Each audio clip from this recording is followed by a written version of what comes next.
जुलाई मास 25 तारिख रे एक पूर्णांग बजेट उपस्थापित होता एवं ता पूर्वरु आमे जो माने अर्थनैतिक विशेषज्ञ अछंती समानकर सहित विभिन्न मतामत सब संग्रह करिथिलु।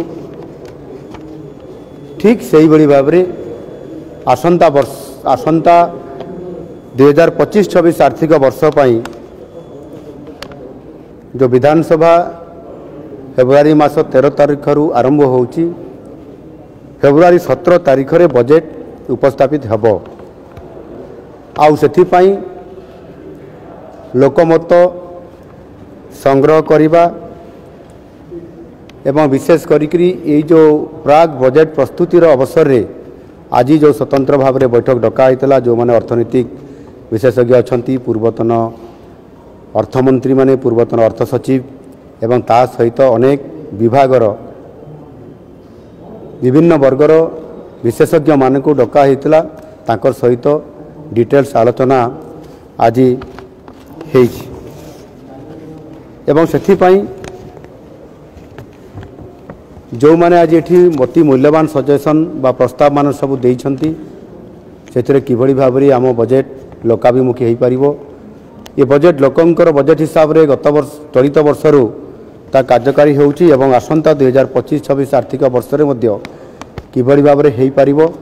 आउ सेथिपाई अनेक गुरुत्वपूर्ण प्रस्ताव मान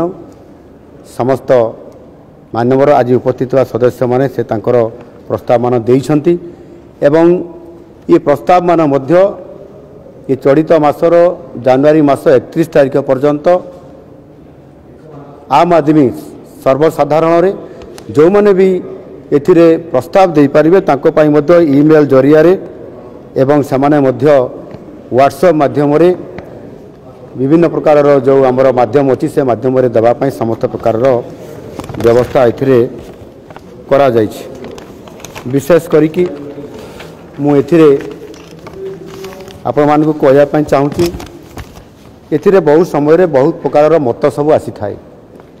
एवं से मत गुड़िक अति मूल्यवान थाए। लोकंकर सरकार रे किबड़ी भाबरे लोकंकु फोकस करी हेबो एवं समानकु आधार करिकरी स्कीम बा योजना मान करा जाई पारिबो, ताहा करा गले जो ओडिशार ग्रामांचल रहुतबा अनेक व्यक्ति बा साधारण व्यक्ति अछंती जो माने कि अर्थनैतिक दृष्टिकोण भारी दुर्बल थिबा कारणरू सेमानकु सबुबले वंचित करा जाय थाए। एणु याकु आधार करिकरी एबे जो योजना करा होती ताकू गुरुत्व दिया जाउची एवं सेथिरे विशेष करिकरी आपनकर जो बजेट प्रस्तुत करा जाउची से समय रे किभଳି भाबरे राजस्व केमिति वृद्धि होई पारिबो एवं जेहेतु नुआ नुआ आम संकल्प पत्र अनुसार ताकू बजेट को प्राधान्य देबा पई हमको पड़ुछि एवं सेथिपाई शिल्प क्षेत्र को गुरुत्व देवा सहित पर्यटन क्षेत्र को मध्य गुरुत्व दिया जाउछि। विशेष करके शिल्प क्षेत्र रे एथिरे steel, IT, renewable energy, textile, petrochemicals, agro industries जोटा कि कृषि क्षेत्र रे आमे जेहेतु अधिक लोक एथिरे नियोजित होइतांती आउ सेमाने एथिरे निश्चित भावरे सेमानंकर आय केमती बढ़िबो ता उपरे फोकस करिया पई स्वतंत्र भावरे आपनकर कोल्ड स्टोरेज समेत सेमानंकर चाष आरंभरू चाष अमल पर्यंत जेबड़ी भावरे सेमाने विभिन्न स्तर दिगी जाइथांती सेतिपाई बहुत गुरुत्व एथिरे माने गुरुत्व आरोप करा जाइछि। पोर्ट बेस्ड इंडस्ट्री एवं आईटी सेक्टर रे मध्य आउ किछि क्षेत्र अछि जोटा कि सेमिकंडक्टर भलिया याकू बहुत प्राधान्य मध्य दिया जाउछि। आपण माने जानिथिबे समस्ते Utkarsh Odisha make in Odisha conclave 2025 जनवरी 28 एवं 29 तारिख रे हेबा पई जाउछि एवं माननीय प्रधानमंत्री मध्य ये जो आमर इन्वेस्टर्स जो समिट होछि सेतरे से योगदान भी करूछंती। एथिरे सेथि पई विशेष करके ओडिशा रे किभଳି भाबरे आमर जीडीपी बढ़िबा सहित आमे शिल्प क्षेत्र में अधिक प्राधान्य एथिपाई दौचु।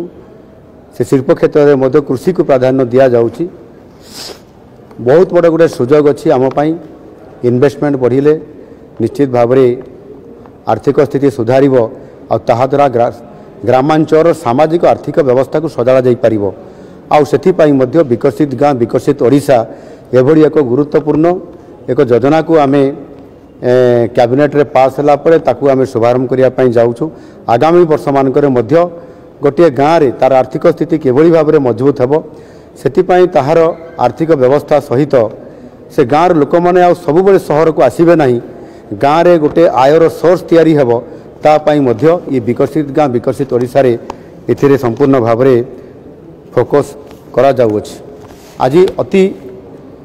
गुरुत्वर सह जो माननीय सदस्य माने प्रस्ताव गुड़िक देइछन्ति सेथिरे बजेट्र सबु दिग को एथिरे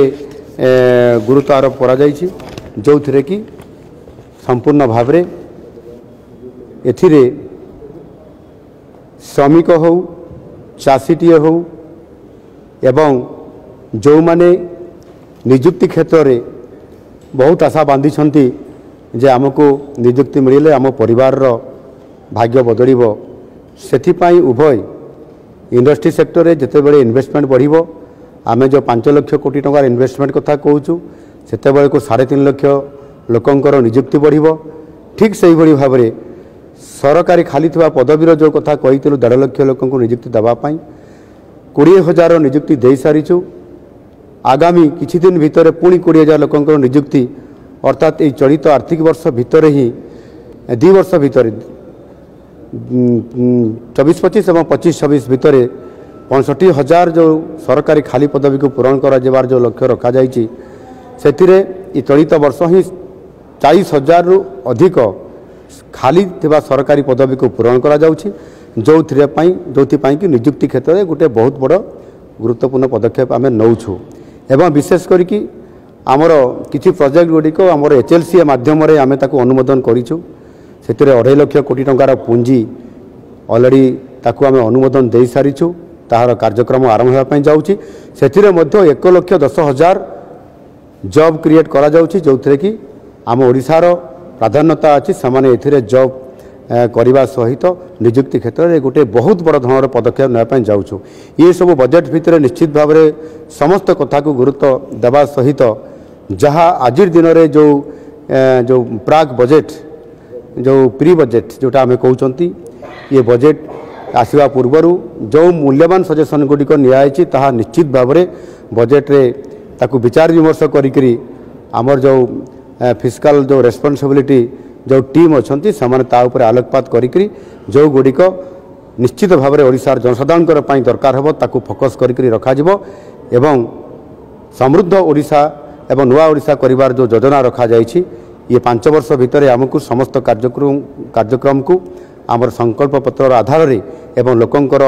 प्रस्ताव आधार रे ताकू संकलित करके जो कार्यक्रम मान करा जाउछि निश्चित भाव में आसंता बजेट एक पूर्णांग बजेट जेतବେଳେ आसीबो आपण माने जानि परिबे निश्चित भाव में लोकंकर पई ये बजेट एथर आहुरी अधिक रुधिमंत होइकरी लोकंकर सामना को एवं आपण मानकर सामना को आसी परिबो। धन्यवाद।